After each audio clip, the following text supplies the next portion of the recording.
جس کا بہت گہرا تعلق شیخ البانی رحمۃ اللہ علیہ سے بھی ہے، اور ایک ایسے شخص سے جس نے سلفیت پر بہت سخت قسم کا رد کیا ہے، نقد کیا ہے، شیخ البانی رحمۃ اللہ علیہ نے، اور دیگر علماء نے کیسے اس کا جواب دیا، وہ ساری باتیں بھی انشاءاللہ تبارک و تعالیٰ آئیں گی۔ آئیے دیکھتے ہیں، سب سے پہلے کہتے ہیں کہ عربی زبان میں سلف کا معنی کیا ہوتا ہے۔ تو عربی زبان کا معنی جب ہم عربی زبان میں جب معنی بیان کریں گے تو ضروری ہے کہ ایسے کبار بڑے عربی زبان کے جاننے والوں کا حوالہ دیا جائے جن کا پوری امت کے یہاں عربی زبان کے حوالے سے اعتبار ہے۔ ایسے معتبر لغوی حضرات، یعنی جو عربی زبان کے ماہرین ہیں، جن کے یہاں عربی زبان کا بہت گہرا علم بھی ہے، بڑی بڑی کتابیں انہوں نے لکھی ہیں، اور اس کو اپنی کتابوں کے اندر اچھی طرح سے عرب کے لوگ کیسے کس لفظ کا معنی سمجھا کرتے تھے، کس لفظ کا روٹ کیا ہے، ایک روٹ سے کتنے معنی میں وہ لفظ استعمال ہوتا، وہ ساری باتیں تو ایسے عربی زبان کے جاننے والوں کے حوالے دے کر کے بات سمجھ میں آئے گی کہ عربی زبان میں اس لفظ کا معنی کیا ہوتا ہے۔ تو ہمارے سامنے ایک نام ہے راغب اصفہانی رحمۃ اللہ علیہ، تو یہ چوٹی کے عربی زبان کے عالم ہیں، ان کی کتاب موجود ہے اور انشاءاللہ تبارک و تعالیٰ وہ باتیں بھی آ رہی ہیں۔ ان کی کتاب کا نام ہے المفردات فی غریب القرآن، المفردات فی غریب القرآن، اسلام سے کتاب ہے، اور اس کتاب کے اندر یہ بات لکھی ہوئی ہے، کہتے ہیں سلف کہتے ہیں کس کو؟ المتقدم، سلف یعنی پہلے گزرا ہوا، پہلے گزر جانے والا، پہلے چلے جانے والا۔ ایک ہے متقدم اور ایک ہے متاخر، پہلے جانے والے، بعد میں آنے والے۔ ما قدم و اخر، جو کچھ پہلے کیا ہے اور جو کچھ بعد میں۔ تو یہاں پر بتا رہے ہیں سلف کا معنی کیا ہے؟ المتقدم، سلف کا معنی متقدم، یعنی جو پہلے جا چکا ہے، جو پہلے جا چکا ہے، جس کو ہم کہتے ہیں جو گزر چکا ہے، بیت چکا ہے یا جا چکا ہے۔ قرآن کریم کی آیت کریمہ کا ذکر کر رہے ہیں کہ دیکھو یہ لفظ قرآن کریم میں استعمال ہوا ہے، یعنی اس روٹ کا لفظ قرآن کریم میں استعمال ہوا ہے، اور یہی امانت ہے کہ کسی بھی لفظ کا اصطلاحی معنی بعد میں اس کا لغوی معنی عربی زبان میں اس کا معنی پہلے، کیونکہ اصل تو زبان کا لفظ ہے، اس زبان میں اس کا معنی کیا سمجھا جاتا ہے، پھر وہاں سے نکل کر کے شریعت کی اصطلاح میں اس کا معنی کیا ہوتا ہے۔ اس کی ایک مثال ہے، جیسے ہم لوگ نماز کہتے ہیں اردو میں، اس کو عربی زبان میں الصلاۃ کہا گیا۔ قرآن کریم کے اندر صلی، یصلی، یصلون، تصلون، نماز پڑھنا ہم لوگ کہتے ہیں۔ اصل میں اب سلف عربی زبان کے اندر صلاۃ کے معنی نماز کے نہیں ہوتے، عربی زبان میں صلاۃ کے معنی نماز کے نہیں ہوتے۔ نماز جس کو ہم کہتے ہیں اس کے اندر تکبیر تحریمہ ہے، قیام ہے، رکوع ہے، سجدہ ہے، قومہ ہے، تشہد ہے، اور ساری دعائیں ہیں۔ تو اب یہ پوری کیفیت جو ہے اس کو صلاۃ ہم کہتے ہیں، اپنی زبان میں اس کو نماز کہتے ہیں۔ یہ بھی ایک مسئلہ ہے کہ ہمیں چاہیے، ہماری کوشش یہ ہونی چاہیے کہ ہم شریعت کے الفاظ کو انہی الفاظ کے ساتھ یاد کریں، اس کا ترجمہ نہ کریں۔ ہم سمجھ لیں کہ صلاۃ کا معنی کیا ہوتا ہے، اسے ادا کیسے کرنا ہے، اس کے احکام کیا ہیں، اس کی شروط کیا ہیں، یہ سب جانیں، لیکن بہتر یہی ہے کہ صلاۃ کو صلاۃ کہا جائے۔ جیسے حج کو حج کہتے ہیں اور جانتے ہیں کہ حج کسے کہا جاتا ہے، عمرے کو عمرہ کہتے ہیں اور ہم جانتے ہیں کہ عمرے میں کیا کیا کام کیے جاتے ہیں۔ ایسے ہی ہم نماز کو نماز کہنے کے بجائے صلاۃ ہی کہیں اور ہم جانیں کہ اس میں کیا کیا جاتا ہے۔ ایسے ہی ہم لوگ روزہ کہتے ہیں، اس کی جگہ پر صوم کی جگہ پر روزہ کہتے ہیں۔ تو صوم کا جو معنی ہے وہ ٹھیک ہے، ہم نے جان لیا کہ صوم کا معنی کیا ہے۔ اب ہمارے لیے بہتر اور اولا اور افضل یہی ہے کہ ہم صوم کو صوم ہی کہیں۔ اس کا فائدہ یہ ہوگا کہ جو اس کے ترجمے میں اس کا پورا حق نہیں ادا ہوتا ہے، ہم اس سے بچ جائیں گے۔ ظاہر سی بات ہے کہ اب نماز ہم کہتے ہیں اور عربی میں صلاۃ کہا جاتا ہے، تو صلاۃ جس پوری چیز کو کہا جاتا ہے اس کی ترجمانی نماز کے لفظ سے نہیں ہوتی ہے، یعنی صرف نماز کہنے سے اس کا پورا حق ادا نہیں ہوتا ہے۔ یہ اور بات ہے کہ ہم اس کو بولتے ہیں، سمجھتے ہیں تو جانتے ہیں کسی کام کو نماز کہا جاتا ہے، لیکن جو معنی عربی زبان میں الصلاۃ کا ہے اصطلاح میں، شریعت کی اصطلاح میں، وہ ترجمانی نماز کے لفظ سے نہیں ہوتی۔ ایسے ہی صوم، روزہ، اب ہم روزہ کہتے ہیں، صوم کسے؟ صبح صادق سے لے کر کے غروب آفتاب تک کھانے سے، پینے سے، شہوتوں سے، حلال شہوتوں سے بھی، اور حرام تو ہمیشہ ہی حرام ہے، ان تمام چیزوں سے بچنے کا نام ہے کہ نہیں؟ اب اس کے سارے احکام، اس کے اندر افطار کے احکام شامل ہیں، اس کے اندر سحری کے احکام شامل ہیں، اس کے اندر دعائیں شامل ہیں، اس کے اندر فضائل شامل، اس پوری چیز کا نام صوم ہے۔ تو اب روزہ والا جو لفظ ہے نا، وہ کبھی بھی صوم کی ترجمانی نہیں کر سکتا ہے، اس لیے اولا اور بہتر یہ ہے کہ ہم جو ہے وہ اسی لفظ کو استعمال کریں۔ دوسری خرابی کیا ہے؟ دوسری خرابی یہ ہے کہ یہ جو الفاظ عربی زبان کے علاوہ والے الفاظ ہیں، اردو کے الفاظ مثال کے طور پر یا انگریزی کے الفاظ ہیں، تو اب ان الفاظ کو دوسرے لوگ بھی استعمال کرتے ہیں، دوسرے لوگ بھی استعمال کرتے ہیں، تو دوسرے لوگ دوسرے معنی میں استعمال کریں گے اس کو، تو خلط ملط ہوگا، ہم کچھ اور معنی لیتے ہیں، وہ لوگ کچھ اور معنی لیتے ہیں، تو ایسا نہ ہو کہ کسی کو شبہ ہو جائے کہ یہ معنی ہے ہمارے یہاں کی یہ معنی ہے۔ تو اس سے بچنے کے لیے بھی ہمارے لیے بہتر کیا ہے کہ ہم عبادت کے الفاظ کو انہی الفاظ کے ساتھ یاد کریں، اور اس میں کوئی بھی پیچیدگی نہیں ہے۔ آپ دیکھیں کہ دین اسلام کے 5 ارکان میں سے کلمہ توحید کے بعد یا کلمہ طیبہ بھی آپ دیکھیں، ہم لوگ کلمہ طیبہ بولتے ہیں نا، عربی زبان کا ہے، اور ہم جانتے ہیں اس کے معنی کیا ہوتے ہیں۔ شہادتین کہتے ہیں، ہم جانتے ہیں اس کا معنی کیا ہے۔ شہادتین بھی عربی لفظ ہے، کلمہ طیبہ بھی عربی لفظ ہے، لیکن ہم اس کو جانتے ہیں اس کا معنی کیا ہے، اور ہم اس کا نام وہی لیتے ہیں جو قرآن کریم میں اس کو کلمہ طیبہ کہا گیا ہے۔ اخلاص کہتے ہیں ہم، عبادت کے سارے الفاظ عربی ہیں، اس کا معنی سمجھتے ہیں، تو آخر ہم کیوں نماز کہیں، صلاۃ کے بدلے میں نماز کیوں کہیں، یا ایسے مثال کے طور پر صیام یا صوم کے بدلے میں روزہ کیوں کہیں؟ تو کوشش یہ ہونی چاہیے کہ ہم الفاظ کو ایسے استعمال کریں۔ ہم حج کا استعمال کرتے ہیں، ہم عمرے کا لفظ استعمال کرتے ہیں، عربی زبان کے یہ شریعت کے اندر یہ الفاظ ایسے استعمال ہوتے ہیں۔ پر یہاں باتیں چل رہی تھی کہ صلاۃ کا معنی نماز ہے، لیکن عربی زبان کے اندر صلاۃ کا معنی نماز نہیں ہے، بلکہ صلاۃ کے معنی دعا کے ہیں۔ صلاۃ کا اصل معنی کیا ہے؟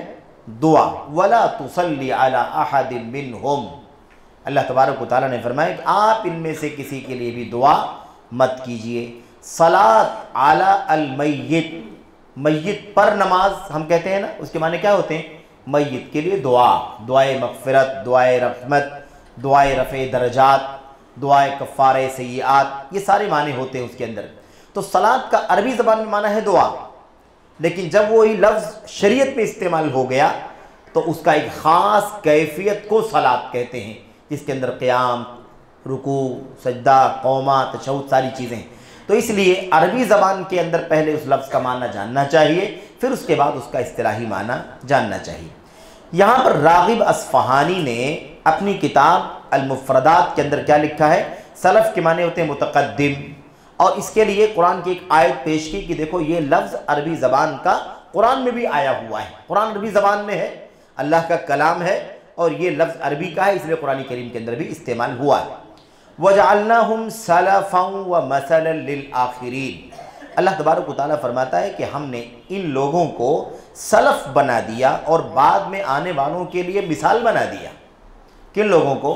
جن مجرموں کو، گنہگاروں کو اللہ تبارک و تعالیٰ نے سزا دی، سزا، کسی کو ڈبو دیا، کسی پر پتھروں کی بارش ہو گئی، کسی کو دھسا دیا، کسی کو مثال کے طور پر تیز چیخ اور آواز سے اللہ تبارک و تعالیٰ نے ہلاک و برباد کر دیا، کسی کو اوپر لے جا کر کے پٹک دیا، کسی پر پتھروں کی بارش ہو گئی، اس طرح سے کئی طرح کے عذاب مختلف قوموں پر آئے۔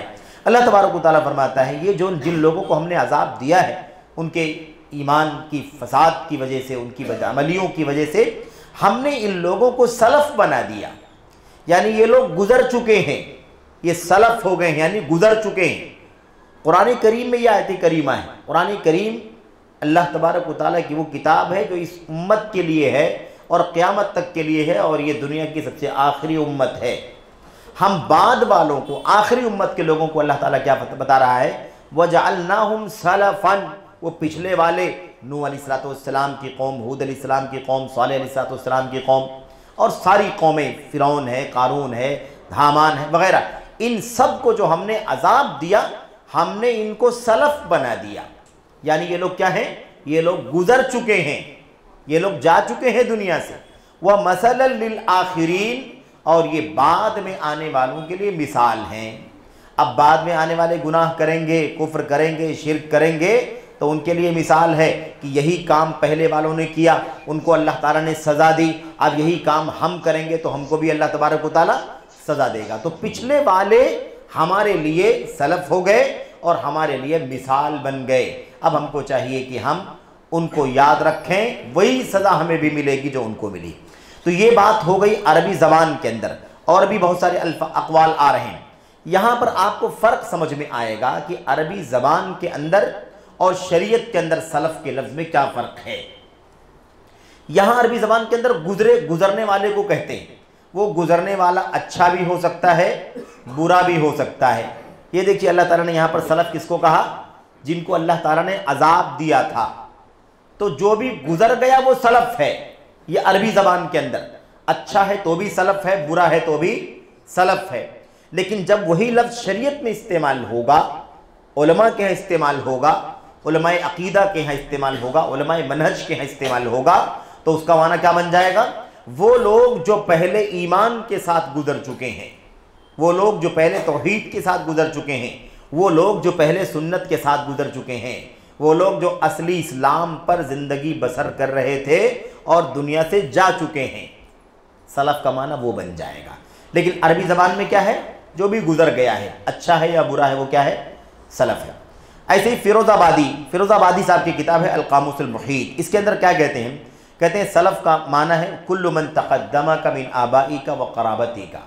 سلف ہر اس شخص کو کہتے ہیں جو آپ کے قرابت داروں میں سے، آپ کے آباء و اجداد میں سے دنیا سے پہلے جا چکے ہیں۔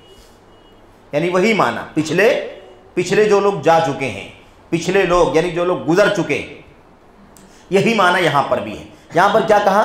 تمہارے آباء و اجداد اور قرابت دار۔ گزرنے والا کوئی بھی ہو سکتا ہے، اجنبی بھی ہو سکتا ہے اور قرابت دار بھی ہو سکتا ہے۔ اگر آدمی اپنے قرابت داروں میں، رشتہ داروں میں، باپ دادوں کے بارے میں اگر کہے میرے سلف، تو اس کا معنی کیا ہوگا؟ یعنی میرے آباء و اجداد جو دنیا سے جا چکے ہیں، میرے رشتہ دار جو دنیا سے پہلے جا چکے ہیں۔ ایسے ہی سلف کہتے ہیں ان لوگوں کو جو لوگ عمر میں ہم سے آگے ہوں، یعنی جن کی عمریں ہم سے زیادہ ہوں، مثال کے طور پر، یا جن کی فضیلتیں ہم سے زیادہ ہوں، ان کو بھی سلف کہتے ہیں۔ یعنی گویا کہ وہ عمر میں ہم سے زیادہ گزر چکا ہے اور فضیلت میں بھی ہم سے پہلے آگے جا چکا ہے۔ یہ معنی بھی اس کے اندر شامل ہے۔ کہتے ہیں اسی لیے یہ جو معنی پایا جاتا ہے نا، عمر کے حساب سے پہلے اور فضیلت کے اعتبار سے پہلے، اس اعتبار سے جو لوگ صحابہ تابعین گزر چکے ہیں انہی کو سلف کہا جاتا ہے، اور سلف کے ساتھ صالح بھی لگایا جاتا ہے، کیونکہ عربی زبان میں سلف کا مطلب ہوتا ہے گزر چکے لوگ، اچھے بھی ہو سکتے ہیں، برے بھی ہو سکتے ہیں۔ اس لیے اب ہم کو کیا بتانا ہے؟ ایسے گزرنے والے لوگ جو نیک گزرے۔ اللہ کے نبی صلی اللہ علیہ وسلم کے زمانے میں جو لوگ تھے ان میں ایمان والے بھی تھے اور بہت سارے کفار بھی تھے۔ ابو بکر صدیق گزرے، سلف، عمر بن خطاب سلف، عثمان، علی، ہے کہ نہیں، سب کے سب سلف، عشرہ مبشرہ سلف، صحابہ صحابیات سلف، یہ گزر چکے ہیں، ایمان کے ساتھ گزرے ہیں، نیک لوگ ہیں۔ ظاہر سی بات ہے کہ اسی دور میں ابو جہل بھی تھا، ابو لہب بھی تھا، امیہ بھی تھا، سارے لوگ تھے کہ نہیں تھے، یہ بھی گزر چکے ہیں۔ لیکن عربک لٹریچر کے حساب سے تو سب سلف ہیں، لیکن اسلام کے اعتبار سے، عقیدے کے اعتبار سے اور دین کے اعتبار سے ابو جہل، ابو لہب سلف نہیں ہیں، بلکہ ابو بکر صدیق، عمر، عثمان، علی اور طلحہ، زبیر، عشرہ مبشرہ، صحابہ، تابعین، صحابیات، یہ سب کون ہیں؟ یہ سب سلف۔ اسی لیے فرق کرنے کے لیے سلف کے ساتھ صالح کا لفظ بھی لگایا جاتا تھا، تاکہ پتہ چل جائے کہ گزرنے والے جو نیک ہیں وہ ہمارے سلف، گزرنے والے جو برے ہیں، بے ایمان ہیں، بدعمل ہیں، ایسے لوگ ہمارے سلف نہیں ہیں۔ تو یہ بات بتائی جا رہی ہے۔ تو اسی لیے صحابہ اور تابعین کو سلف کہا جاتا ہے، کیونکہ وہ ہم سے پہلے عمر میں بھی جا چکے ہیں اور ہم سے پہلے فضیلت کا مقام بھی حاصل کر چکے ہیں۔ اس کے بعد خلاصہ کیا ہو گیا؟ خلاصہ یہ ہو گیا کہ جو لوگ پہلے گزرے ہیں انہی کو سلف کہا جاتا ہے۔ یہاں پر امام بخاری رحمۃ اللہ علیہ کے حوالے سے اور ایسے دیگر محدثین کے حوالے سے چند باتیں ذکر کر رہے ہیں تاکہ یہ بات واضح ہو جائے کہ سلف کا معنی کیا ہے۔ امام بخاری رحمۃ اللہ علیہ نے اپنی کتاب صحیح بخاری کے اندر الجامع الصحیح کے اندر ایک باب قائم کیا ہے، الرکوب علی الدابۃ الصعبہ، یہ باب ہے یعنی چیپٹر قائم کیا ہوا ہے، ایسے جانور پر سواری کرنا جو سخت ہو، یعنی کیا مطلب، آسانی سے سواری نہ کرنے دیتا ہو، یا مثال کے طور پر ایسے گھوڑوں پر سواری کرنا جو فحول ہوں، فحول کا مطلب ہوتا ہے جو نر ہوں، نر مادہ نہیں بلکہ نر ہوں۔ ایسے ہی یہ باب قائم کرنے کے بعد راشد بن سعد کے بارے میں کہتے ہیں کہ راشد بن سعد کہا کرتے تھے کان السلف یستحبون الفحول لانها اجرا واجسر۔ سلف کا معنی بتا رہے ہیں کہ یہ دیکھو راشد بن سعد کہتے تھے۔ امام بخاری کی وفات کب ہوئی ہے؟ 256 ہجری میں، 256 ہجری میں امام بخاری کی وفات ہو گئی۔ امام بخاری رحمۃ اللہ علیہ اپنی کتاب میں لکھتے ہیں، تو 256 سے پہلے کی بات ہوگی کہ نہیں ہوگی؟ 100% یہ بات کب کی ہے؟ 256 سے پہلے کی۔ اب 10 سال بھی پہلے ہو سکتی ہے، 5 سال پہلے بھی ہو سکتی ہے، 20 سال پہلے بھی ہو سکتی ہے۔ بہرحال امام بخاری نے 256 سے پہلے یہ قول نقل کیا ہے، کس کا؟ راشد بن سعد کا۔ اس کا مطلب یہ ہے کہ یہ امام بخاری کی وفات سے پہلے کی بات ہے۔ یہ دیکھو 256 کے پہلے سلف کا لفظ استعمال ہوا کہ نہیں ہوا ہے؟ راشد بن سعد کیا کہتے ہیں؟ کان سلف کیا کہا کرتے تھے؟ یستحبون الفحول، سلف جو تھے وہ ایسے گھوڑوں پر سواری کرنا پسند کرتے تھے جو نر ہوں، نر گھوڑوں پر سواری کرنا پسند کیا کرتے تھے۔ کیوں؟ اس لیے کہ نر گھوڑے سواری کے لیے زیادہ مضبوط ہوا کرتے تھے، زیادہ جری اور بہادر ہوا کرتے تھے، اس لیے سلف کس پر سواری کرنا پسند کرتے تھے؟ نر گھوڑوں پر۔ یہ قول ہے، بھی کوئی مسئلہ نہیں سمجھنا ہے، صرف اتنا سمجھنا ہے کہ سلف کا لفظ کس نے استعمال کیا ہے؟ راشد بن سعد نے، اور امام بخاری رحمۃ اللہ علیہ قول نقل کر رہے ہیں۔ ظاہر امام بخاری اپنی وفات کے بعد کا تو کوئی قول نہیں نقل کر پائیں گے، پہلے ہی کی بات نقل کر رہے ہیں۔ تو آپ دیکھیے لوگ آج کہتے ہیں کہ یہ نیا نام ہے، یہ لفظ کہاں سے لے آئے؟ کہتے ہیں نیا نام، سلف کیا ہے؟ اب آئے گی بات کہ سلف کو، سلفیت کو بدعت کہا ہے لوگوں نے، اتنی جرأت کہ جس پر امت کے صحابہ کے بعد تابعین، تبع تابعین نے استعمال کیا ہے، اور بعد کے لوگوں نے ہر زمانے میں استعمال کیا ہے۔ یہ لوگ کہتے ہیں کہ سلف کا لفظ یا سلفیت کیا ہے؟ یہ دراصل ایک بہت بڑی بدعت ہے، خطرناک بدعت ہے۔ ابھی میں انشاءاللہ ان کا تذکرہ میں کروں گا۔ کچھ ایسے لوگ ہیں اور آج بھی بہرحال ان کی کتابیں لوگ پڑھ رہے ہیں اور ان کی کتابوں کے حوالے بھی دے رہے ہیں۔ تو یہ ہو گئی بات، سلف کا لفظ استعمال کیا ہے راشد بن سعد نے۔ ایسے ہی حافظ ابن حجر رحمۃ اللہ علیہ فرماتے ہیں اسی کے بارے میں، یعنی جو بات کہی ہے نا، اسی کی شرح کرتے ہوئے، امام بخاری کی کتاب صحیح بخاری ہے، اس کی شرح کرنے والے کون ہیں؟ حافظ ابن حجر رحمۃ اللہ علیہ، اور کتاب کا نام فتح الباری، ساری دنیا جانتی ہے، فتح الباری کے نام سے 13 جلدوں میں شرح کیا۔ امام بخاری اسی راشد بن سعد کے قول کی شرح کرتے ہوئے، اس کو واضح کرتے ہوئے فرماتے ہیں کہ راشد بن سعد نے جو کانت سلف کہا ہے کہ سلف جو ہے وہ نر گھوڑوں پر سواری کرنا پسند کرتے تھے، اس سلف سے ان کی مراد کیا ہے؟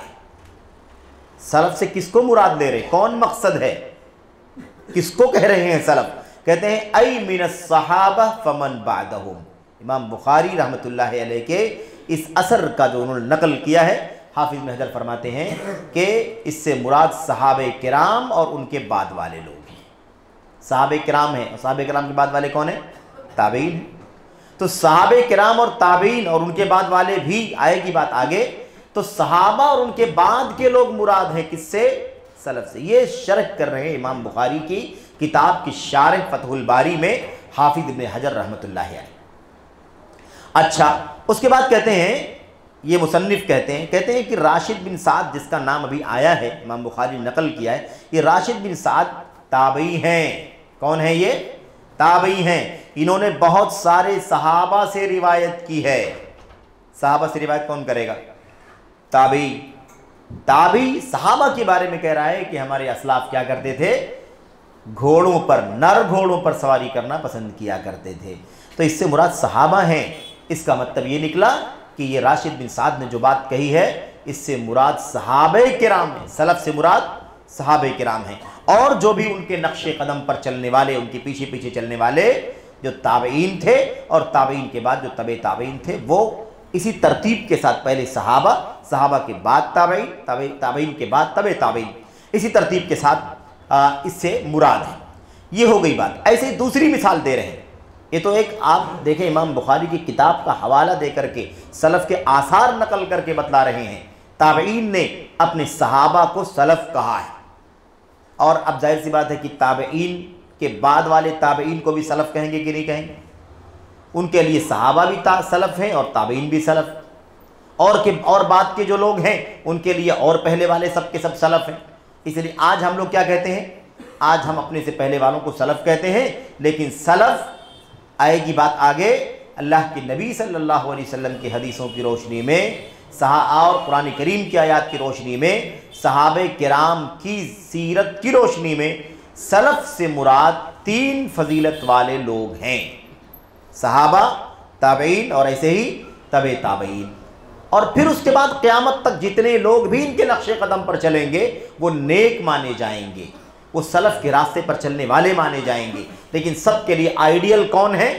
وہی پچھلے لوگ، صحابہ سب سے پہلے نمبر پر، اس کے بعد ان کے طبقے کے بعد تابعین کا طبقہ، ان کے طبقے کے بعد تبع تابعین کا طبقہ۔ اس طریقے سے ہمیں سلف کا معنی سمجھنا ہے۔ تو امام بخاری ہی کی کتاب سے کتاب الاطعمہ، کتاب الاطعمہ یعنی کھانے کے احکام اور مسائل سے متعلق جو کتاب قائم کی ہے، اس کے اندر امام بخاری فرماتے ہیں: باب ما كان السلف يدخرون في بيوتهم واسفارهم من الطعام واللحم وغیرہ۔ ایک چیپٹر قائم کیا ہے، باب، عنوان قائم کیا ہے، سبق۔ اس کا معنی کیا ہے؟ سلف صالحین جو تھے وہ اپنے گھروں میں اور اپنے سفروں میں، یعنی گھر میں رہتے تھے تب، اور جب گھر سے باہر سفر کرنے کے لیے جایا کرتے تھے تو ان کا کیا طریقہ تھا؟ کیا وہ کچھ چیزیں ذخیرہ کر کے رکھتے تھے؟ صبح کے وقت رکھ لیں شام کو، دوپہر کو کھانے کے لیے، دوپہر کو رکھیں شام کو کھانے کے لیے، ایسے سفر کے لیے جایا کرتے تھے تو کیا کچھ ذخیرہ کر کے لے کے جایا کرتے تھے؟ ہے نا، ٹفن لے کر کے جانا، یا گھر کے اندر جب رہتے ہیں تب کوئی چیز ذخیرہ کر کے رکھنا۔ یہ باب قائم کیا، اس کے اندر سلف کا لفظ استعمال کیا۔ تو سلف کا لفظ امام بخاری بھی استعمال کر رہے ہیں۔ کون استعمال کر رہا ہے؟ امام بخاری بھی سلف کا لفظ استعمال کر رہے ہیں۔ اس کے بعد کہتے ہیں کہ جب بھی سلف کا لفظ استعمال کیا جائے تو معلوم کیا پڑتا ہے کہ لوگوں نے اپنے سے پہلے والوں کو مراد لیا ہے۔ تابعین نے صحابہ کو مراد لیا، تابعین سے پہلے جو تبع تابعین کا طبقہ ہے انہوں نے تابعین کو اور تبع تابعین کو اور صحابہ کو مراد لیا، اور جو ان کے بعد والے لوگ ہیں انہوں نے صحابہ کو بھی، تابعین کو بھی اور تبع تابعین کو بھی مراد لیا ہے۔ تو یہ 3 طبقے انہی کا ذکر آیا ہوا ہے۔ اس کے بعد یہاں پر مزید کچھ باتیں واضح کرنے کے لیے قاضی عیاض رحمۃ اللہ علیہ کا تذکرہ کر رہے ہیں۔ قاضی عیاض رحمۃ اللہ علیہ کی کتاب ہے اکمال المعلم، یہ شرح حدیث کی شرح ہے یہ کتاب۔ اس کتاب کے 8ویں جلد صفحہ نمبر 553 میں کہتے ہیں کہ ایک بات کہہ رہے ہیں قاضی عیاض۔ وہ بات کیا ہے؟ کہتے ہیں کہ سلف کے درمیان، بین سلف کے درمیان کہتے ہیں کہ علم کی باتیں لکھی جائیں یا نہ لکھی جائیں اس بارے میں سلف کے درمیان اختلاف ہے، یعنی صحابہ اور تابعین کے درمیان اختلاف ہے۔ قاضی عیاض نے ایک مسئلے کے بارے میں سلف کا حوالہ دیا کہ سلف کا اس مسئلے میں اختلاف ہے۔ میں تھوڑی سی وضاحت کر دوں تاکہ یہ کنفیوژن کا سبب نہ بنے کہ علم لکھنے کے بارے میں دیکھیں، قرآن کریم اتر رہا تھا جب نبی کریم صلی اللہ علیہ وسلم پر قرآن کریم اتر رہا تھا، اور ساتھ ساتھ ان آیات کی وضاحت کرنے کے لیے نبی کریم صلی اللہ علیہ وسلم کی آپ کی حدیثیں، آپ کے اقوال بھی آپ کہا کرتے تھے۔ تو اب مسئلہ یہ تھا کہ صحابہ قرآن کریم کی آیتیں بھی لکھتے تھے، اور اگر اسی کے ساتھ ساتھ اللہ کے نبی کی حدیثیں جو منہ سے سنتے ہیں وہ بھی اگر ساتھ ساتھ میں لکھ لیا کریں تو یہ شبہ ہو جائے گا، مکس ہو جائے گا، آپس میں خلط ملط ہو جائے گا، پتہ نہیں چلے گا کبھی کبھی کہ قرآن کی آیت ہے جو اللہ کی طرف سے اتری ہے یا اللہ کے نبی کی زبان سے نکلی ہوئی آپ کی سنت اور آپ کی حدیث ہے۔ اسی لیے شروع میں حدیثوں کے لکھنے کے بارے میں توقف تھا جب تک یہ ڈاؤٹ تھا، شبہ تھا کہ قرآن کی آیتیں اللہ کے نبی کی حدیثیں مکس نہ ہو جائیں۔ جب تک یہ شبہ تھا تب تک اس سے احتراز کیا گیا، لیکن جب یہ شبہ ختم ہو گیا، یہ شبہ کیا ہو گیا؟ ختم ہو گیا، تو پھر اس کے بعد لکھا جانے لگا، کیونکہ قرآن کریم کو تو لکھ کر کے الگ کر دیا گیا کتاب کی شکل میں، صحیفے کی شکل میں۔ اب کہاں مکس ہونے کا مسئلہ ہے، اب شبہ کا مسئلہ ختم ہو گیا۔ تو اسی لیے اس وقت صحابہ کرام کے زمانے میں، تابعین کے زمانے میں کچھ اختلاف تھا کہ علم جو ہے اسے لکھا جائے یا نہ لکھا جائے، یعنی اللہ کے نبی کی حدیثیں اور اللہ کے نبی کی حدیثوں کے بعد امت کے صحابہ تابعین کی اقوال، ان کے فرمودات، امت کے علماء کے فتاوے، کیونکہ حدیثوں کے ساتھ کہیں مکس نہ ہو جائے، گڑبڑ نہ ہو جائے۔ تو شروع میں اختلاف تھا، اسی بات کو بیان کر رہے ہیں۔ تو کیا کہہ رہے ہیں؟ بین السلف، سلف کا استعمال کر رہے ہیں کہ سلف کے درمیان، اور کون ہے سلف؟ صحابہ اور تابعین، ان کے درمیان اختلاف تھا۔ گویا کہ قاضی عیاض یہ بتانا چاہتے ہیں کہ سلف سے مراد دو طبقے کے لوگ ہیں، صحابہ اور تابعین۔ تو قاضی عیاض دو طبقے کا نام لے رہے ہیں، اس کے اندر تبع تابعین کا ذکر نہیں آیا ہے، آگے اور دلیلیں آ رہی ہیں، اس سے پتہ چل رہا ہے کہ ان دونوں طبقوں کے علاوہ تیسرا طبقہ بھی ہے تبع تابعین کا، اور یہ بالترتیب ہے، اصل صحابہ، ان کے بعد پھر ان کے بعد تابعین، پھر ان کے بعد تبع تابعین، ترتیب کے ساتھ۔ خیر، اس کے بعد کہتے ہیں امام نووی کے حوالے سے، امام نووی رحمۃ اللہ علیہ، امام نووی کی کتاب ریاض الصالحین کو بہت ہی زیادہ ماشاءاللہ پڑھا جاتا ہے، مسجدوں کے اندر اس کی شرح کی جاتی ہے، عام طور پر مسجدوں میں، اپنی مسجدوں میں، بمبئی شہر کی مسجدوں میں عام طور پر آپ دیکھیں گے کہ ریاض الصالحین کا ترجمہ اردو میں رکھا ہوا ہوتا ہے، اور نماز کے بعد جو ہے وہ امام یا جو بھی ہوتا ہے وہ اس کی آیت، اس کی حدیثوں کو پڑھ کر کے اس کا ترجمہ بتا دیتا ہے۔ یعنی بہت زیادہ مسجدوں میں پڑھی جانے والی کتابوں میں سے ہے، کیونکہ اس کے اندر دعا ہے، اس کے اندر اور بھی چیزیں ہیں، بہت ساری احادیث ہیں، خاص طور پر اس کے اندر ایمان، عقائد، عبادات، اخلاق، کردار، ہر طرح سے، ہر موضوع سے متعلق احادیث اس کے اندر موجود ہیں۔ خیر، یہ امام نووی کی کتاب ہے۔ امام نووی کی ایک بہت مشہور کتاب صرف دعاؤں کے سلسلے میں، جس کا نام الاذکار ہے۔ الاذکار کے اندر امام نووی کہتے ہیں کہ یہ جملہ بتانا ہے، صرف یہ بات، عبارت، تکنا جماعات من افاضل السلف الامہ من الصحابہ والتابعین فمن بعدهم بابی فلانہ۔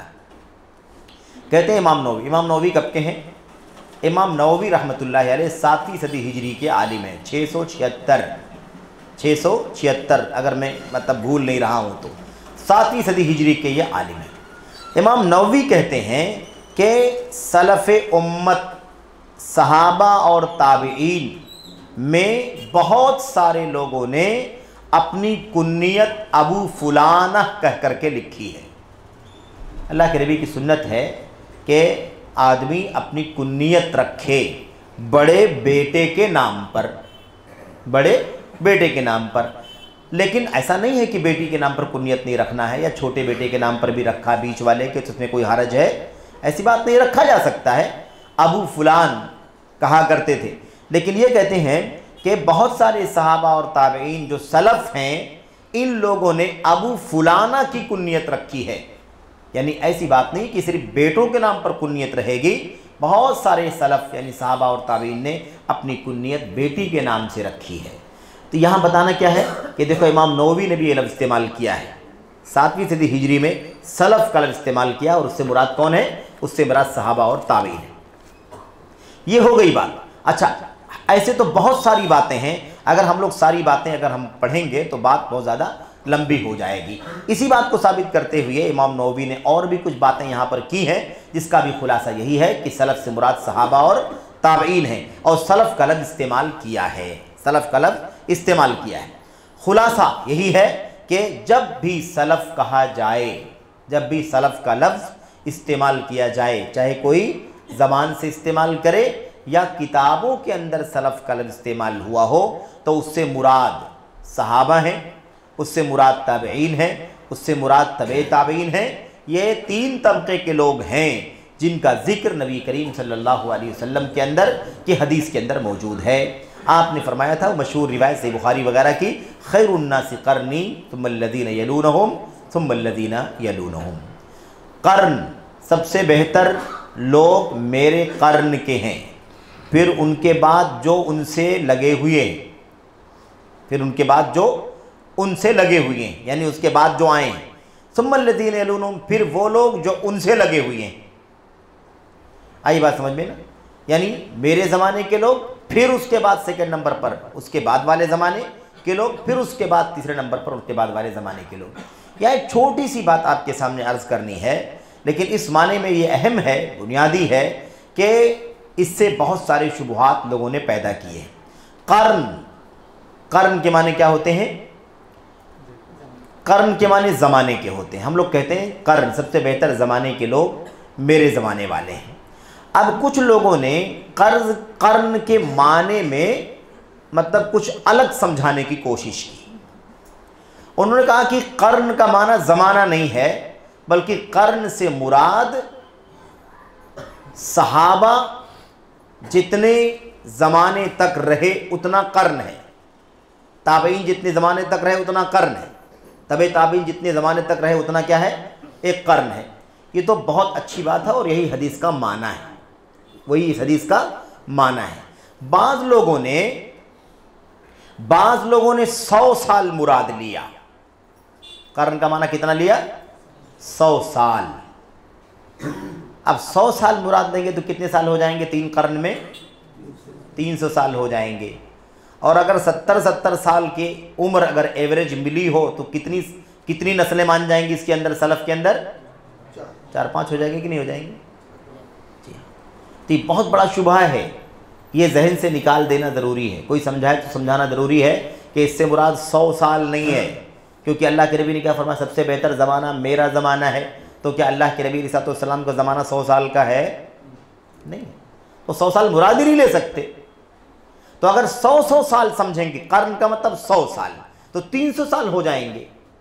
اور اگر 70 سال 63 سال کی عمر اللہ کے نبی علیہ الصلوۃ والسلام کی تھی، 63 سال ابوبکر صدیق کی، عمر بن خطاب کی، اگر اللہ کے نبی کی حدیث کو سامنے رکھا جائے جس میں اللہ کے نبی نے فرمایا تھا کہ میری امت کے لوگوں کی عمریں 60 اور 70 سال کے بیچ میں ہیں، تو ایوریج 65 سال بنے گا کہ نہیں بنے گا؟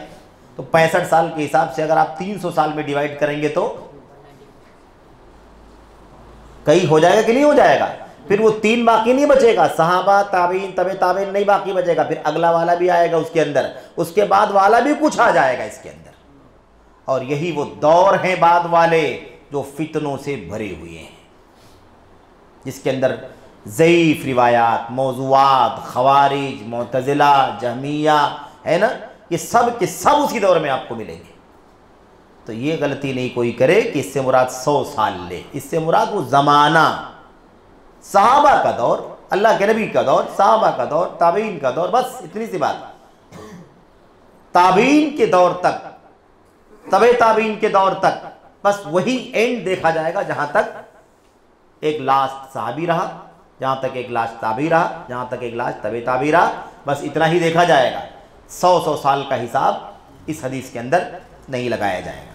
اچھا جناب، یہ ہو گئی بات۔ تو اس میں دیکھا آپ نے 3 باتیں اللہ کے نبی، 3 صدیوں کا یعنی 3 زمانوں کا نام اللہ کے نبی صلی اللہ علیہ وسلم نے لیا۔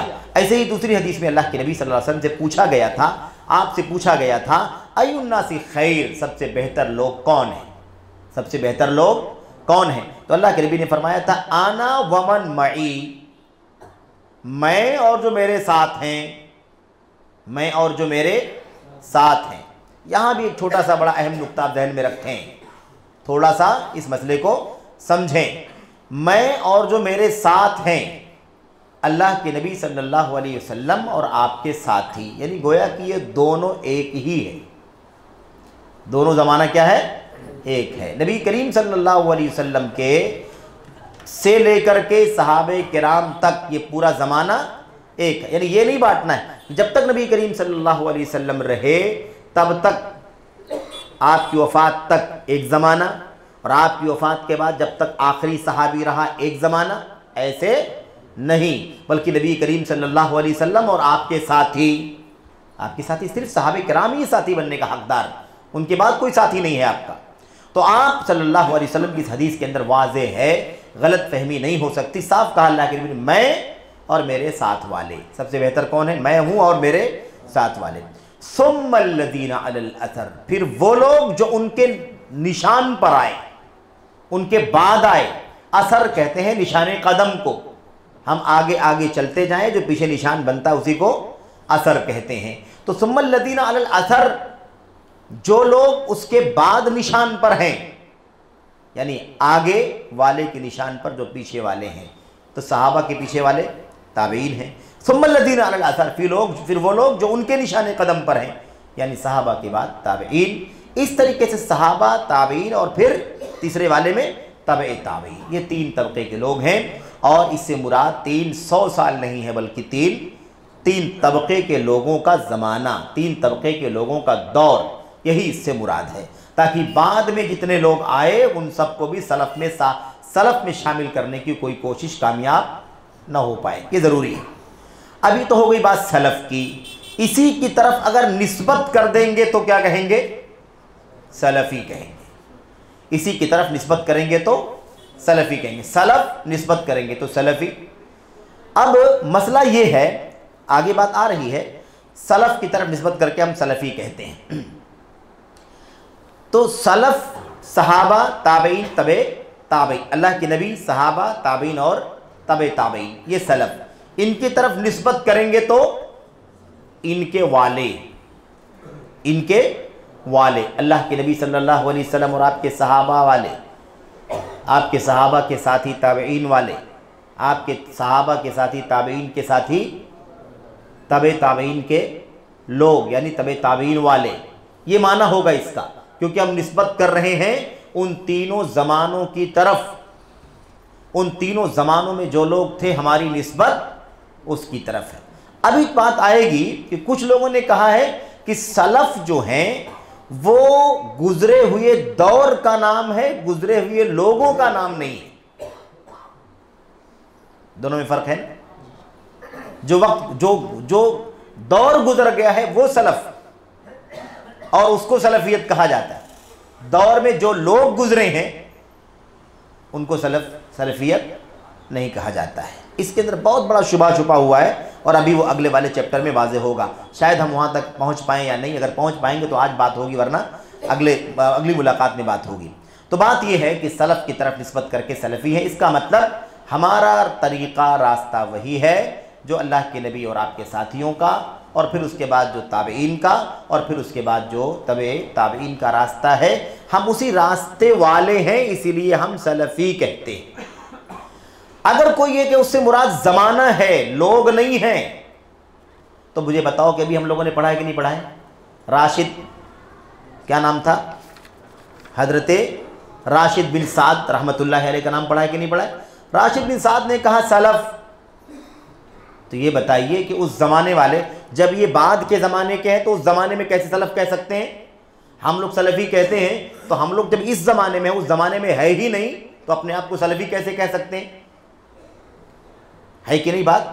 تو بہت واضح ہے کہ اس کا تعلق جگہ سے نہیں ہے، اس کا تعلق وقت سے نہیں ہے، بلکہ اس کا تعلق اس وقت کے لوگوں سے ہے. کیونکہ گزرے ہوئے لوگ، جتنی باتیں ہم لوگوں نے پڑھی ہے، چاہے المفردات کے حوالے سے پڑھا ہو، ہے نا، اور چاہے مثال کی تو القامۃ المحیط کے وسیلے واقع کے واسطے سے پڑھا ہو، یعنی جو عربی زبان کے علماء جن کا تذکرہ گزرا ہے، ان میں سے کسی نے کہا کہ سلف کا مطلب پچھلا زمانہ ہے. سلف کا مطلب کیا بتایا ہے؟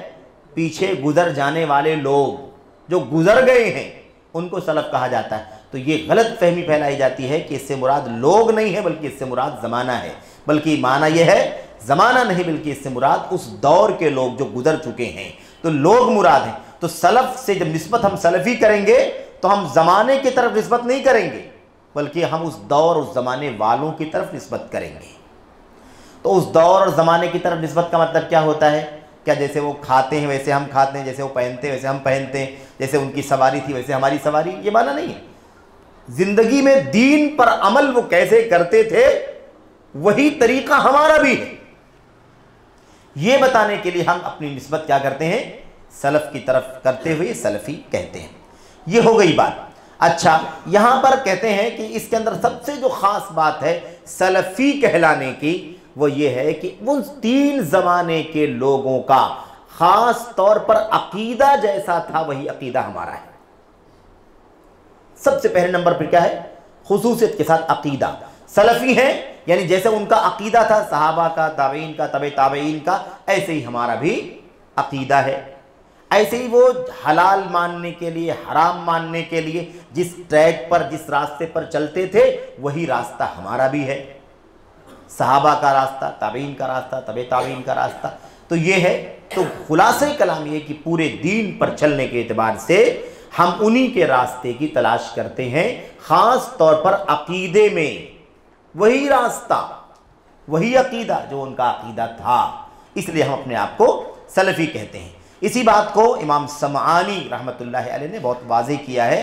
کہتے ہیں کہ سلفی کا جو لفظ ہے سین کے اوپر زبر ہے، لام کے اوپر بھی زبر ہے، یعنی یاد رہے کہ یہ سلفی ہے، سلفی نہیں ہے. لام پر زبر ہے، سکون نہیں ہے. سلف نہیں کہنا ہے بلکہ سلف کہنا ہے. اصل لفظ سلف ہے. تو سلفی لام پر ایسے سین پر زبر کے ساتھ یہ نسبت ہے، اور اس کے معنی ہوتے ہیں کیا؟ انتحال مذہبہم علی ما سمعتا، یعنی جو لوگ گزر چکے ہیں صحابہ، تابعین، تبع تابعین، انہی کا عقیدہ اختیار کر لینا، انہی کا عقیدہ کشید کر لینا، انہی کا عقیدہ حاصل کر لینا، انہی کے عقیدے کو اپنے عقیدے کے ساتھ ڈھال لینا، یہ معنی ہے خاص طور پر سلفی کہنے کا. ایسے ہی حضرت امام ذہبی رحمۃ اللہ علیہ بھی اسی بات کو بیان کرتے ہیں. کہتے ہیں سلفی سین پر زبر، لام پر زبر، اس سلفی کا معنی کیا ہے؟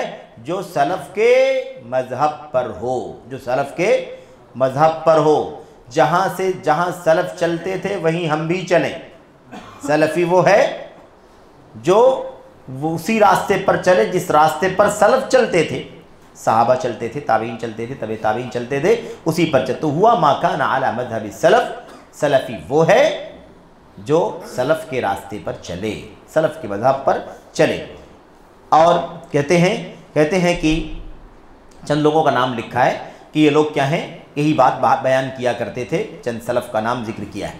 اچھا خیر، یہ ہو گئی بات سلف کی اور سلفی کی. جب سلفی کہا گیا، اور یہ ہم نے ابھی پڑھا کہ اس کا مطلب ہوتا ہے اسی راستے پر ہم چل رہے ہیں جو صحابہ کا راستہ، تابعین کا راستہ، تبع تابعین کا راستہ ہے. تو اسی کے ساتھ ساتھ سلفی کہنے میں یہ معنی بھی شامل ہے کہ جس چیز کا اس زمانے میں کوئی عطا پتہ نہیں تھا، جس فرقے کا عطا پتہ نہیں تھا، جس گندے عقیدے کا عطا پتہ نہیں تھا، ہم ان تمام چیزوں سے بھی پاک رہنا چاہتے ہیں.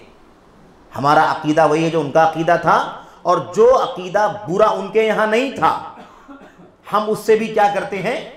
برات کا اظہار کرتے ہیں. تو سلفی کہنے سے ان کے راستے پر چلنا ثابت ہوگا، اور ان کے راستے کے علاوہ سارے راستوں سے بائیکاٹ ہونے کا اعلان بھی ثابت ہوگا، کیونکہ سلفی ہے نا بھائی. سلف کے راستے پہ چل، تو سلف کے راستے میں سلف کے یہاں کیا کیا تھا؟ کیا ان کے یہاں خارجیت تھی؟ کیا ان کے یہاں شیعیت تھی؟ کیا ان کے یہاں رافضیت تھی؟ کیا ان کے یہاں اعتدال تھا؟ کیا ان کے یہاں جہمیت تھی؟ کیا ان کے یہاں ارجا تھا؟ کیا ان کے یہاں ایسی کوئی بدعت پائی جاتی تھی؟ یہ سب چیزیں نہیں تھیں. تو ہم سلفی ہیں، یعنی صحابہ، تابعین، تبع تابعین کے راستے پر ہیں، ان تمام چیزوں سے بری ہیں. ہمارا تعلق شیعیت سے نہیں، ہمارا تعلق رافضیت سے نہیں، ہمارا تعلق ارجا سے نہیں، ہمارا تعلق اعتدال سے نہیں، ہمارا تعلق جہمیت سے نہیں، ہمارا تعلق خارجیت سے نہیں، ہمارا تعلق ان تمام بدعتوں سے بالکل بھی نہیں ہے، کیونکہ ہم کیا ہیں؟ ہم سلفی ہیں. تو اس بات بھی اور نفی بھی ساتھ ساتھ میں مثبت راستے پر چل رہے ہیں، اور جن راستوں پر وہ نہیں تھے ان راستوں سے بھی ہمارا بھی کوئی تعلق نہیں. یہ معنی ہے سلفیت کا.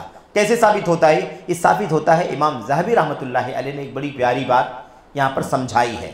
آپ نے شاید سنا ہوگا، بار بار ہم جانتے ہیں، امام دارقطنی رحمۃ اللہ علیہ جو چوٹی کے امام اور عالم گزرے ہیں، محدث گزرے ہیں، اور بہت ذہین لوگوں میں سے ہیں، تاریخ میں ایک ان کا بڑا اونچا نام ہے. ان کے بارے میں کچھ لوگوں نے الزام لگا دیا کہ ان کا عقیدہ ایسا ہے، ان کا عقیدہ ایسا ہے، ان کا عقیدہ، یعنی غلط عقائد کو ان سے جوڑنے کی کوشش کیا. امام ذہبی رحمۃ اللہ علیہ نے اپنی کتاب میں جو 25 جلدوں میں ہے، اس میں ہزاروں لوگوں کی زندگی لکھی، ہزاروں لوگوں کی زندگی انہوں نے اپنی کتاب کے اندر نوٹ کی. سیر و اعلام النبلاء، اعلیٰ قسم کے لوگوں کی زندگیاں، ان کی سیرتیں، 25 جلدوں میں کتابیں، 2 جلدوں میں خالی فہرست ہے اس کی. اس کتاب کے اندر وہ امام دارقطنی کے بارے میں کیا کہتے ہیں؟ امام دارقطنی کے بارے میں کہتے ہیں لم يدخل الرجل ابدا فی علم الکلام ولا الجدال ولا خاض ذلك بل كان سلفیا۔ امام دارقطنی کون تھے؟ امام دارقطنی کے بارے میں کہتے ہیں یہ آدمی کبھی بھی علم کلام میں داخل نہیں ہوا۔ علم کلام کیا ہے؟ علم کلام ہے عقل پرستی، اپنی لاجک، اپنی دانشوری، اپنی ذہانت، فطانت کہ بہت میں ذہین فتین آدمی ہوں اور جو چیز میں سمجھتا ہوں وہی صحیح ہے، جو نہیں سمجھتا وہ صحیح نہیں ہے۔ تو کہتے ہیں کہ کبھی بھی علم کلام میں داخل نہیں ہوا، ولا الجدال، اور نہ ہٹ دھرمی والے کام نے کبھی کیا انہوں نے۔ یعنی کیا مطلب؟ دلیل آ گئی، اب اس کو ماننے کے بجائے کیا کرنا؟ حجت کرنا، بیجا حجت کرنا، باطل حجت کرنا، یہ کیا ہے؟ یہ جدال ہے۔ تو امام دارقطنی کے بارے میں کہتے ہیں یہ شخص دارقطنی کبھی بھی علم کلام میں داخل نہیں ہوا، یعنی عقل پرستی والے میں مسئلے میں داخل نہیں ہوا، کبھی جدال میں بیجا بحث و تکرار دلائل کے سامنے نہیں کیا، ولا خاض ذالک، اور کبھی بھی اس میں داخل نہیں ہوئے، یعنی کبھی بھی اس طرح کی چیزوں میں پڑے ہی نہیں۔ بل کان سلفیا، بلکہ کون تھے وہ؟ سلفی۔ دونوں چیز آگے کی نہیں آگے؟ سلفی تھے، اس کا مطلب یہ سب کام کبھی بھی نہیں کیا۔ تو یہ لازم ملزوم ہے ایک دم۔ اسی حوالے سے ایک بات آگے آئے گی کہ سلفی کہنا کہلوانا الگ چیز ہے، دعویٰ کرنا الگ چیز ہے، اور صحیح معنوں میں سلفیت کی راہ پر چلنا الگ چیز ہے۔ تو اسی کو سلفی کہلانے کا حق ہے جو واقعی سلف کی راہ پر چلتا ہو۔ آج عقل پرستی قرآن کے سامنے اپنی عقل، سنت کے سامنے اپنی عقل لاتا ہو، اور جو سمجھ میں آئے اسے مانتا ہو، جو سمجھ میں نہ آئے ٹھکرا دیتا ہو، معجزات میں بھی اپنی عقل کو داخل کرتا ہو، جو سمجھ میں آئے مانے، جو سمجھ میں آئے نہ مانے، اور اپنے آپ کو سلفی بھی کہے، اپنے آپ کو صحابہ کے راستے پر بھی کہے، اپنے آپ کو تابعین کے راستے پر بھی کہے، تبع تابعین کے راستے پر بھی کہے، تو یہ دعویٰ جھوٹا ہوگا کہ نہیں ہوگا؟ یہ دعویٰ 100% جھوٹا ہوگا۔ یہ سلفیت کا دعویٰ جھوٹا ہے، سچائی سے اس کا کوئی تعلق نہیں ہے۔ پر یہ ہو گئی بات سلف اور سلفیت کا، سلف اور سلفی کا معنی۔ یہاں پر ایک چھوٹی سی بات اور ہے، اتنی سی بات کہہ کر کے بات ختم کر لیتے ہیں، اور پھر بقیہ تفصیلات انشاءاللہ تبارک و تعالیٰ آئے گی آگے اگلی ملاقاتوں میں انشاءاللہ تبارک و تعالیٰ۔ وہ یہ ہے کہ سلفیت راستہ ہے یا کسی خاص ٹولی کا نام ہے؟ سلفیت، اب تو ضرورت نہیں پریشانی کی، کوئی بات بھی نہیں، ہم بار بار سنے ہوئے ہیں، اور آج ہم نے اعادہ بھی آپ کے سامنے کر دیا، سلف کا معنی، سلفیت کا معنی، سلفی کسے کہتے ہیں۔ تو اب سلفیت جو ہے یہ کیا راستہ ہے، منہج ہے، یا سلفیت کسی جماعت کا نام، کسی ٹکڑے کا نام ہے؟ یہ بہت اہم چیز ہے۔ اب ذہن میں عجیب و غریب باتیں آ رہی ہوں گی کہ ہم لوگ جو اہل حدیث ہیں اور جماعت اہل حدیث جو ہے وہ اپنے آپ کو سلفی کہتی ہے، تو سلفیت تو جماعت ہے، تو کیا واقعی جماعت ہے یا یہ راستہ ہے؟ یہ ایک سوال ہے جس کا جواب ہمیں سمجھنا ہے۔ سلفیت کسی ایک خاص جماعت یا فرقے کا ٹکڑے کا نام نہیں ہے جو دیگر ناموں کی طرح ایک نام سلفیت کا اپنے ساتھ لگا لے۔ ایسی کوئی جماعت، کوئی فرقہ نہیں ہے یہ، بلکہ دراصل یہ ایک راستہ ہے جو نبی کا، آپ کے صحابہ کا راستہ تھا، اور آپ کے تابعین، صحابہ کے بعد تابعین کا، اور ان کے بعد تبع تابعین کا راستہ تھا۔ اسی منہج کا نام سلفیت ہے، اس پر جو چلے وہ سلفی ہے، اس پر جو چلے وہ سلفی ہے۔ وہ ایک بھی ہو سکتا ہے، دو بھی ہو سکتا ہے، 10 بھی ہو سکتا ہے، ہزاروں ہو سکتے ہیں، اکٹھا ہو سکتے ہیں، الگ الگ ہو سکتے ہیں، ملک ہندوستان میں بکھرے ہوئے ہو سکتے ہیں، دنیا کے کونے کونے میں بکھرے ہوئے ہو سکتے ہیں، جو جہاں جہاں رہ کر کے اس راستے پر چل رہا ہوگا وہ سلفی ہوگا۔ سمجھ رہے ہیں نا؟ اسی لیے ایسا نہیں ہے کہ کوئی ایک جماعت، ایک فرقہ، ایک دھڑا ہے، اور اس کا ہر جماعت فرقے کا، دھڑے کا ایک نام ہوتا ہے، تو یہ بھی ایک دھڑا ہے، اس نے بھی اپنا نام سلفی رکھ لیا ہے۔ ایک راستہ ہے سلفیت کا، اس پر چلے گا تو سلفی کہلائے گا، نام رکھنے سے کوئی سلفی نہیں ہوگا۔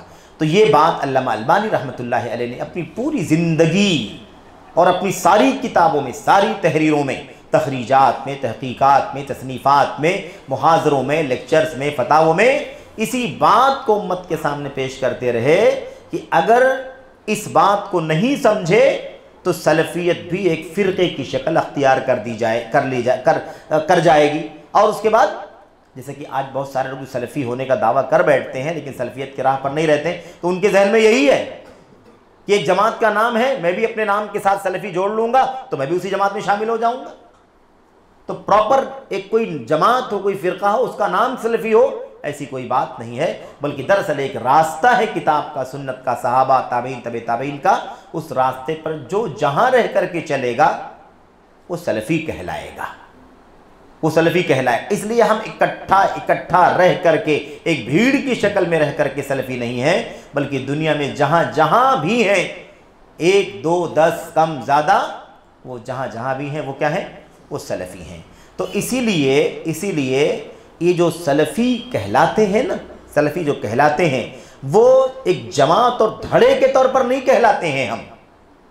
ہم اس لیے سلفی کہلاتے ہیں کیونکہ ہم اس راستے پر چل رہے ہیں جس راستے پر صلی اللہ کے نبی، آپ کے صحابہ، تابعین، تبع تابعین چلتے رہے صلی اللہ علیہ وسلم و رضی اللہ عنہ.